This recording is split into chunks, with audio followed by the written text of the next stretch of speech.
Hey up everybody, welcome back to the Audio Cycling YouTube channel where today I am going to be looking at the VELOGAMES Tour of Romandie, the next iteration of the Stage Race Championships.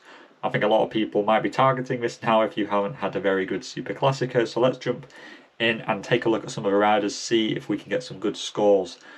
18-point riders, you've got Caruso, Garrett Thomas and Alexander Vlasov. Of course, G did win this race last year. Caruso has just won the Tour of Sicily and Vlasov has looked very good at the Ardennes. So you've got three very good options here.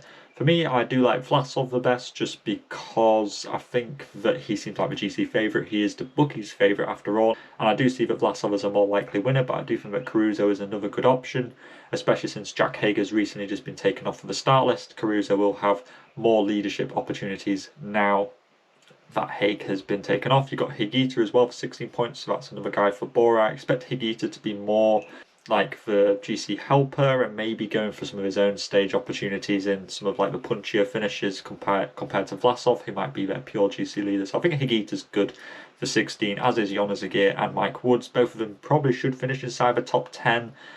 Considering that opening prologue is only 4 kilometers long, Mike Woods really shouldn't suffer too much, and the final TT has like a 10 kilometer 8% climb, so really Woods' lack of TT ability won't really hinder him too much in this race. Aguirre, good TT, should probably finish inside the top 10 in this race. Speaking of TTs, we've got Rowan Dennis here, ex-World Time Trial champion. I've seen some Instagram posts off of him recently where he's on his TT bike, kind of warming up, and I think he's very much motivated to try and get a good result out of this prologue. He usually does get a good result from the prologues. We saw that, I think, last year, and I think that he could even sneak a decent GC position as well, so long as he holds that position from the opening prologue. And I think the last time we had like an uphill TT when Bernal won at Tour de Suisse, he came like 8th place, so decent choice there. Seb Kuss might be a domestique, so I'm not overly keen about him. McNulty, Ben O'Connor, those are some good 14-point riders, especially since McNulty's been on fire so far this season. I'd really be expecting him to be contesting GC here, as I would with Ben O'Connor. He's a very solid option, is O'Connor. I expect him to probably finish inside the top 5. Very good climber, very consistent, and with the whole team around him, I think O'Connor should do a pretty good job. Pino's coming off the Tour of the Alps. I'm not really sure how I'm expecting him to go after that. I think I'm quite apprehensive to put him on because he didn't do great on GC, but he went and won a stage. So Thibaut Pinot's a bit like here or there. You could go with him, you could not. I probably won't go with Iran. Catania's an interesting one because he does well in TTs and he's going into the Giro in like a week and a half, something like that. So his form should be there, but you know, it's a matter of, is he building form or is he like tapering right now? I'm not really too sure. I'd think that he'd be in good form because the opening stages of the Giro are pretty tough, including a TT and also Etna on like stage 4. So I'd expect Catania to be in some good form for this race. He's probably the best 12-pointer alongside Ethan Hayter and Dylan Teuns. Hayter, of course, should do well in that opening prologue and maybe a reduced sprint or two. And of course, Teuns has looked very good during the Ardennes as well.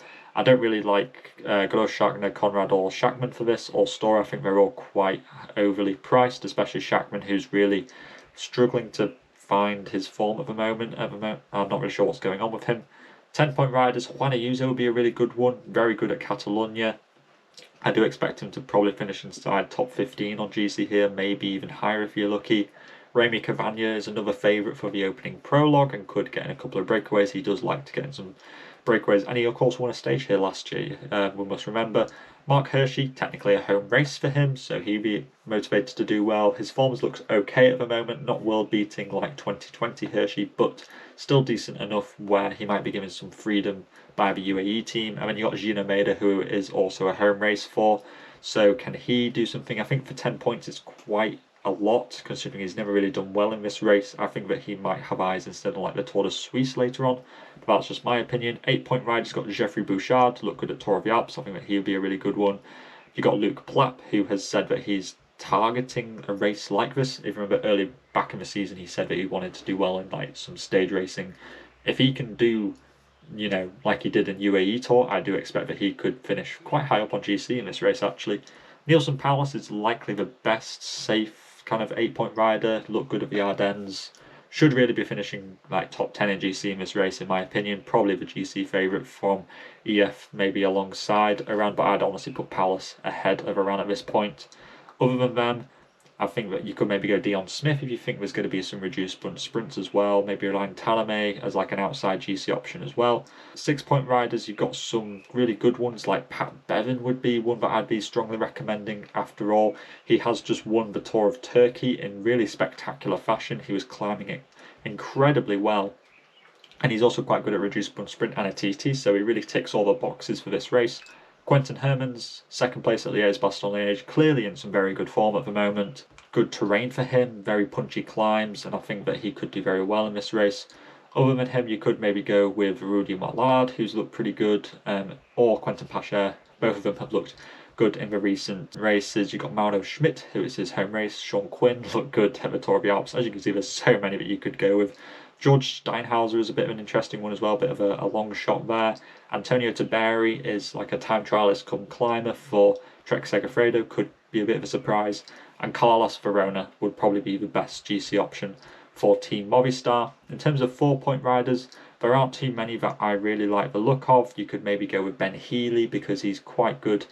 Well, he was good in the under-23 ranks at races that had some big mountains and some TTs, so this race really suits his kind of characteristics. But other than him, I don't really see too many other riders that I would be thinking of going with.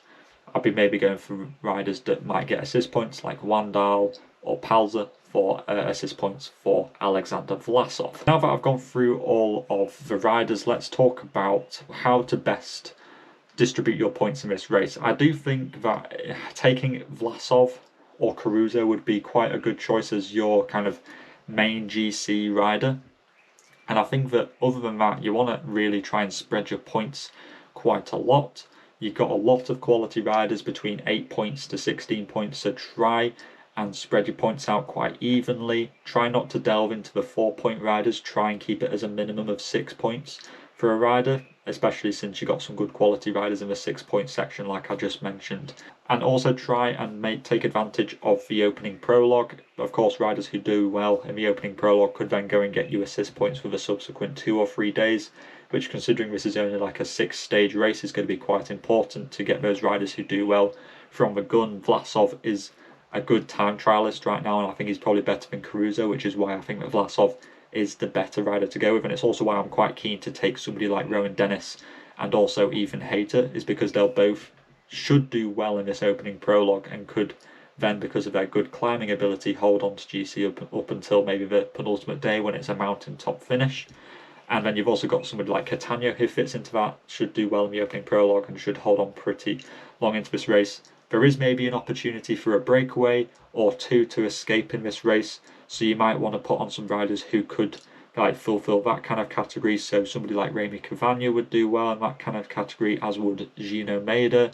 You can maybe look a little bit further down. I think that Quick Step are quite dangerous, so try and get a couple of maybe breakaway riders in there as well, but try and keep your points nicely distributed. Let me know what you think in the comments down below, and all that is left to say is to keep safe out there, and I'll see you in the next video. Salut!